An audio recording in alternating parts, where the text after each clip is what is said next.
Hi, I'm Vrinda. In an election, we look at the politics of language. We engage with it, but hardly do we look at language in terms of its role as a communicative tool of politics.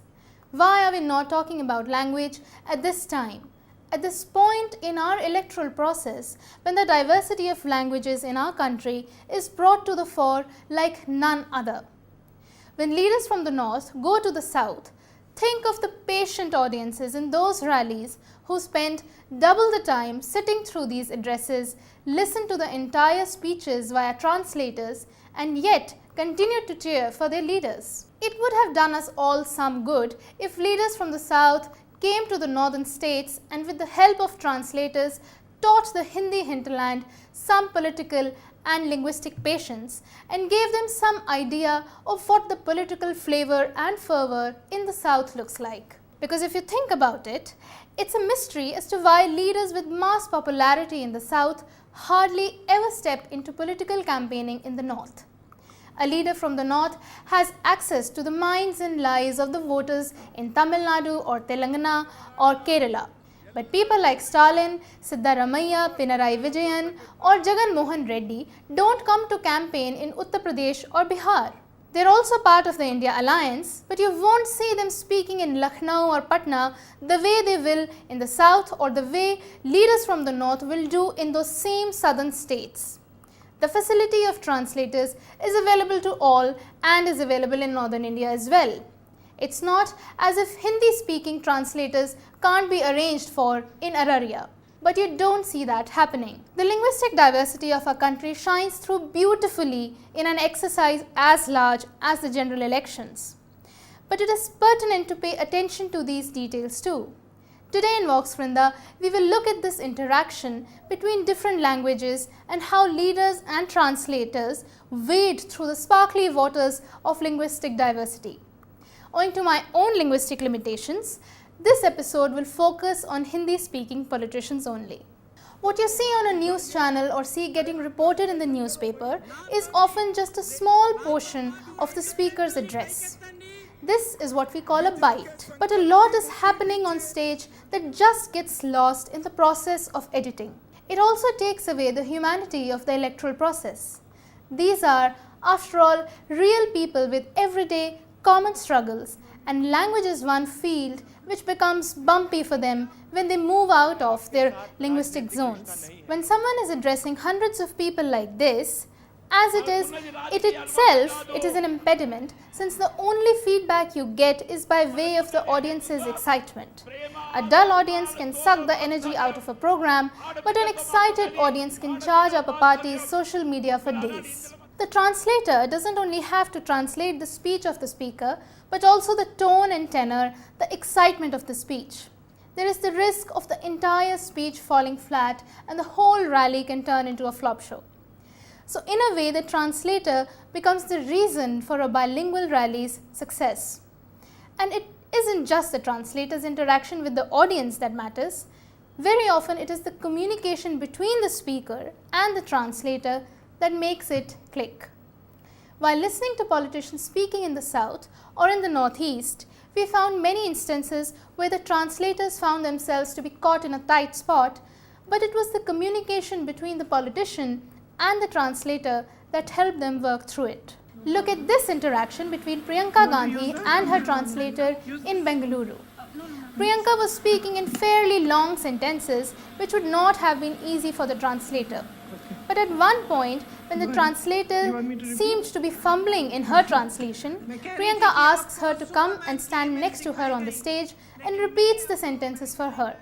The speech went pretty smoothly afterwards. You want to use that? You want to use one of these? Use this? No.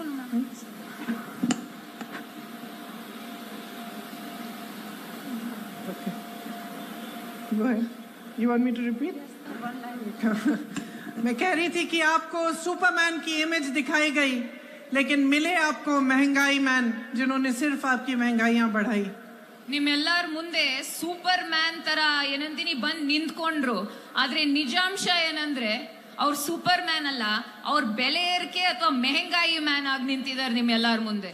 Similarly, a few months ago at an event in Kerala, Rahul Gandhi's speech was being translated by a schoolgirl.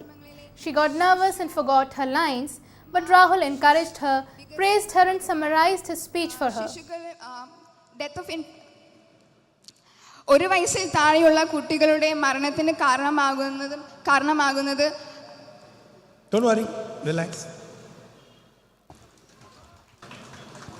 So we want to help tribal women and make them give birth in institutional places. So ആദിവാസി കുടുംബങ്ങളിലെ സ്ത്രീകൾക്ക് ഹോസ്പിറ്റലുകളിൽ പ്രസവ ശുശ്രൂഷ നടത്താനുള്ള സൗകര്യം ഉണ്ടാക്കി കൊടുക്കുകയാണ് ഈ രണ്ടാമത്തെ പ്രൊജക്റ്റിലൂടെ. A little encouragement from the speaker can help the translator and the audience a lot. It only shows the audience that the speaker has respect for that linguistic difference and is patient and humble when faced with its challenges. But at times, everything is not so smooth, and it seems that slogans are a particularly difficult passage to get through in a speech. We chanced upon an interaction between Amit Shah and the translator for his speech in Telangana's Bhongi. तो भाई तुम बोलो क्यों? మోదీ గారిని మూడవసారి ప్రధానమంత్రిగా చేయాలా వద్దా? అదే విధంగా The translator seemed unsure as to whether he had to translate the slogan or not, and had to be told by Amit Shah to tell the people to finally now raise their hands. अरे आप translation करो भैया. నాతో పాటు రెండు చేతుల్ని పైకెత్తండి. At one point, the translator almost interrupted Amit Shah's sloganeering, but Shah confidently spoke over it. Later on again, Amit Shah had to tell the translator to not translate the names that he had been reading out at the start of his address, and to just skip to the last part where he should tell the people to clap for the candidate. Venkateswarlu अरे भाई अंतिम वाक्य translate कर, जोर से ताली बजाओ. అందరూ గట్టిగా చెప్పండి, చప్పట్లు కొట్టి బూరా నర్సయ్య గౌడ్ గారి యొక్క అభ్యర్థిత్వాన్ని బలపరచండి. There are other issues too. Sometimes the translators are slow on the pickup. At times, the translators begin to improvise on their own, or they forget what the speaker had said and then have to ask the speaker to repeat what had been said. They can at times change the impact of the speaker's intent, which often also worries the speaker.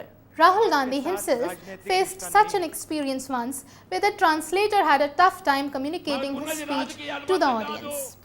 But sometimes being my translator can be a very dangerous job.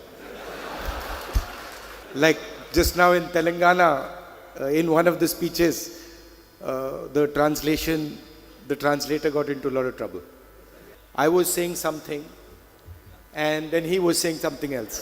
Then after some time I started counting my words, He was speaking in Telugu, so I said, okay, I said 5 words and then I would say, okay, maybe what I'm saying in Hindi should take about 5 or 7 words in Telugu, and then he would speak 20, 25, 30 words.